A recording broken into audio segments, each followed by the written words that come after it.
Ngayong darating na Agosto, pinaghahandaan ng mga Chinese at ilang kababayan ang pagpasok ng Ghost Month.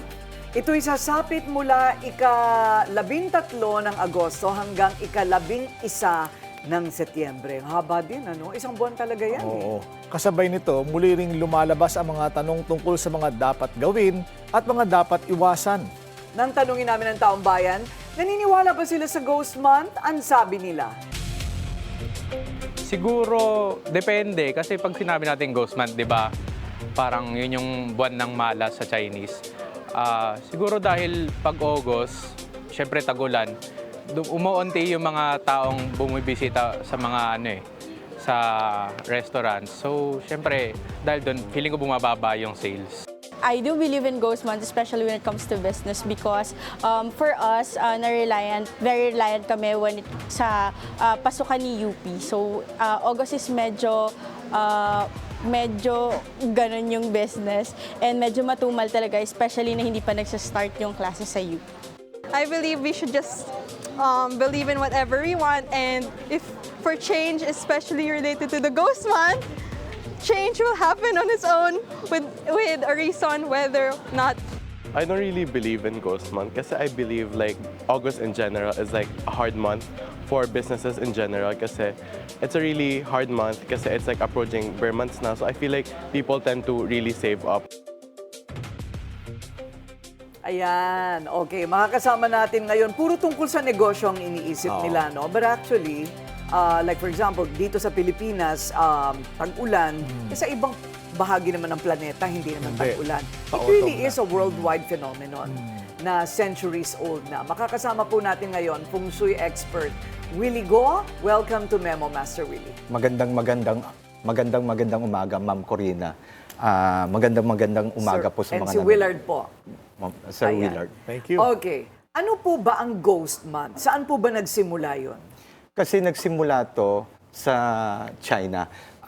Kasi pinaniniwala na pagdating ng ika-7 buwan ng Chinese lunar calendar, ang pinto ng impyerno ay binubuksan. At ang mga hungry ghost pinalalaya para maghanap ng pagkain. Bukod sa paghahanap ng pagkain, itong mga hungry ghost may gagawing hindi maganda sa tao. Yun ang paniniwala mula pa noong kailan yan? Matagal na po, nauna pa ho. Kasi nagsimula yan sa isang monghe. Sa pinaniniwalaan ng monghe, sa kagustuhan niya na makita ang kanyang ina na namayapa. Tapos then, itinuro sa kanya kung paano niya makita. Laking gulat niya na nakita niya ang kanyang ina na nasa impyerno. Oo. So ngayon, ang ginawa niya, nag-alay siya ng pagkain. Ang nangyari, yung pagkain na inalay niya, naging uling, napaso. So lumapit siya sa isang master na monghe, nagtanong siya kung anong pwede niyang gawin. At yun nga, itinuro na every 15 days of 7 lunar month, mag-alay ka. Okay. Doon nagsimula yung Hungry Ghost Month. Pero meron na po ba talagang, sabi mo ng pruweba, na talagang mayroong mga dapat iwasan, may kamalasang nangyayari? I guess, if the belief survived ng ganito katagal, baka naman, ano ba yung nagpapatotoo nito? Alam mo kasi itong Chinese Hungry Ghost Month, kultura to ng mga Chinese. Hindi ito kultura ng mga Pilipino o ng Western. Yun nga lang, siguro sa paglipas ng panahon, doon nagsimula na pinaniwalaan nila na ang Hungry Ghost Month may mga nangyayaring hindi maganda.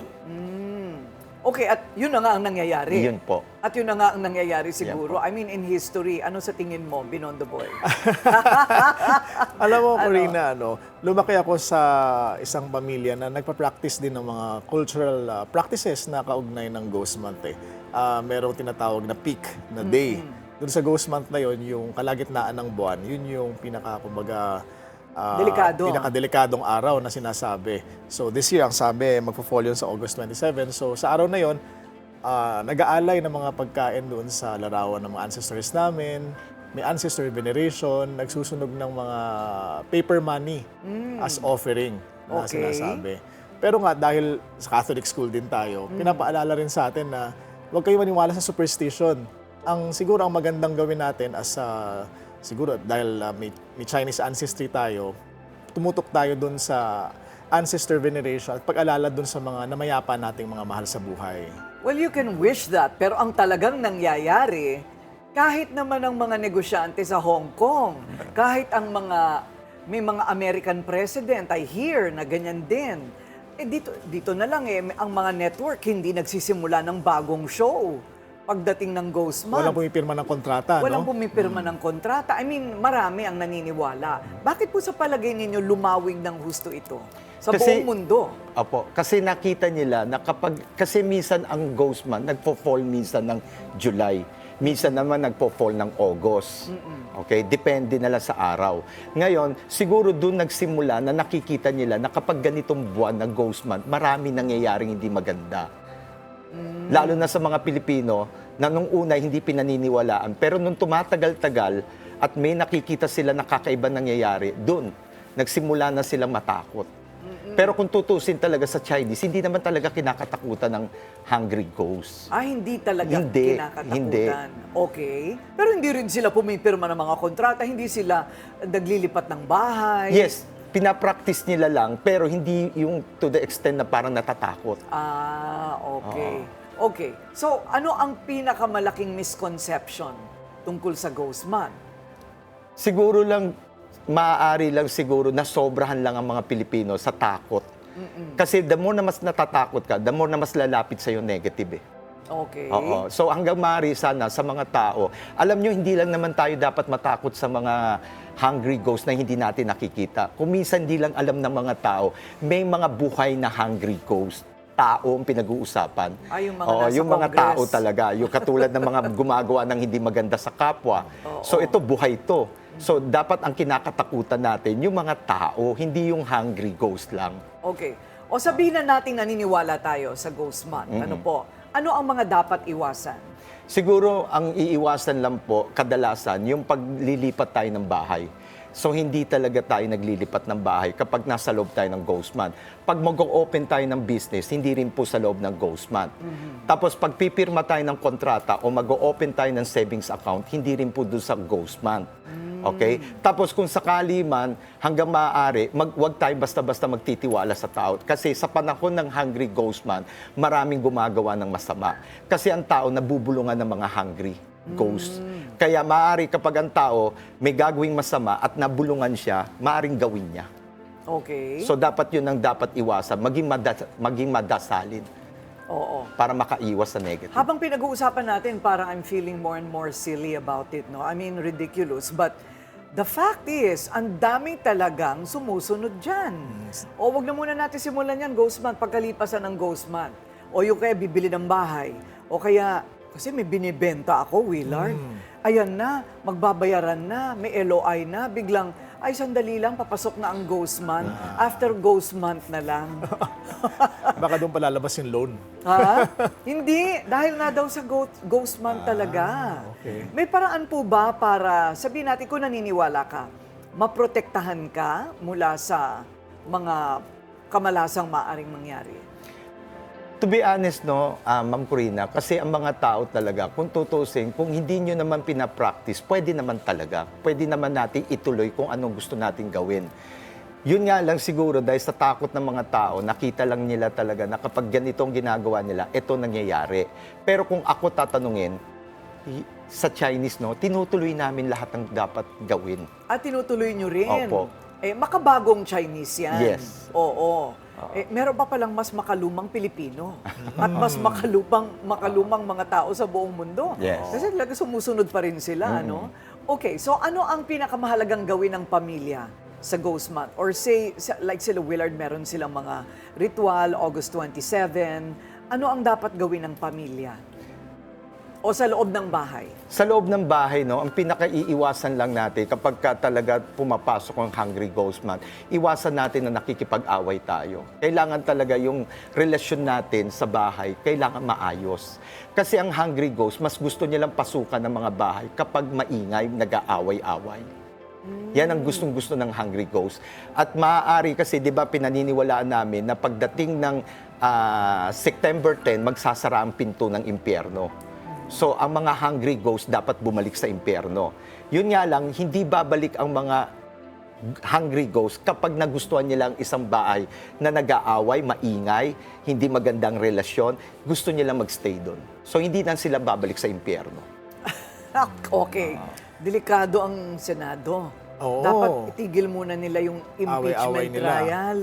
Pagka ghost month. Magandang ideya yan. Baka manatili doon yung mga hungry Mga ghosts. aswang. Di ba? Mga ghost contractor. Grabe ka naman, aswang, hindi naman aswang, hungry ghost. Okay, so ano po ang pinaka mabisang proteksyon? Halimbawa sa Senado, dahil parati sila nag-aaway doon, ano ang dapat nila, meron ba dapat silang ilagay po doon ng mga insenso, na mga asin o mga feng shui? Well, ang pinakamaganda kasi sa weapon, no, asin. Kasi yung asin nagtatabuyan, may kinalaman sa water element. So kapag nagdadala ka ng asin, nakakatulong yan para maitaboy mo yung mga negative na maaaring dumating sa'yo. So yun lang, asin lang. O di kaya magsuot ng mga evil eye. Evil eye. Oo. Alam mo ba yung evil eye? Hindi eh. Oh, marami niyan sa Istanbul, sa Turkey. Yung parang blue, na parang Okay. mata. And then, ginagawang bracelet, ginagawang kwintas, ganon. Yun pala yun.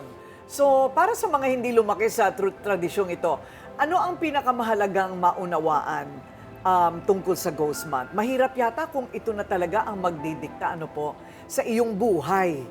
Halimbawa, kailangan operahan. Yan isa yan, oo. Oh. Major operation. Hindi na pwede i-delay. Paano yan? Yes. Oo, paano po yun? Well, wala na tayong magagawa kasi operation na yan eh. Kailangan talaga ituloy. Surgery, oo. Hindi naman kami natatakot talaga. Ulitin ko, no, kapag talagang kailangan, hindi naman talaga kailangan pigilan. So, kailangan ituloy. Lalo na kasi ang mga Pilipino, no, ang sinasabi lang, pag wag lang itutuloy kapag may plano. Kung let's say natuloy na ginawa nung July, bago pumasok yung Ghost Month, na umpisa na ang pagpapatayo ng bahay, ituloy na hanggang sa matapos. Ang sinasabi lang, bawal lang magsimula. Okay. Parang ganon. Opo. So, eto po ngayon nalinawan na tayo ng kaunti tungkol dito. Alamin naman natin ang komento ng ating mga manonood online. Naniniwala ba kayo sa Ghost Month? Ang sabi nila, sabi ni Maria Cristina Gutangco, slight, notice ko, bihira ang mga gumagawa ng transaction sa business. Sabi ni Bu Cabato sa Ghost Projects. Daming S. Yan ang mga pruweba na may ghost. Ibang Ghost Month sa Ghost Project, ha? Joey Gabriel, hindi ako sobrang naniniwala, pero kung may malaking desisyon, pwede namang maghintay muna. Oo. Sabi ni Rowell Trujillo Correos, kapag Ghost Month, maraming nadidisgrasya o aksidente. Lea Gutierrez, hindi ako naniniwala sa superstition. Kasi mayroong mga, sabi na, wag daw lilipad. Di ba? Parang, biyahe, oo, ganyan, yung oo. biyahe. Oo, iniiwasan din daw yan. Anyway, maraming salamat po sa Maraming inyong salamat. oras. Si Master Willie Goang. Saan po kayo matatagpuan? Ako po yung matatagpuan po sa Ali Mall Cubao, sa upper ground. Nandun po ang pwesto ko. Nagbibigay po ako ng libre consultation. Wala pong bayan. Ganun po. Opo. Ano yun? Libre lahat? Hindi naman lahat. Yung consultation lang. Consultation. Pero makakasiguro kayo na hindi ko kayo take advantage. Libre talaga. Ayan, okay. Marami pong salamat sa inyo.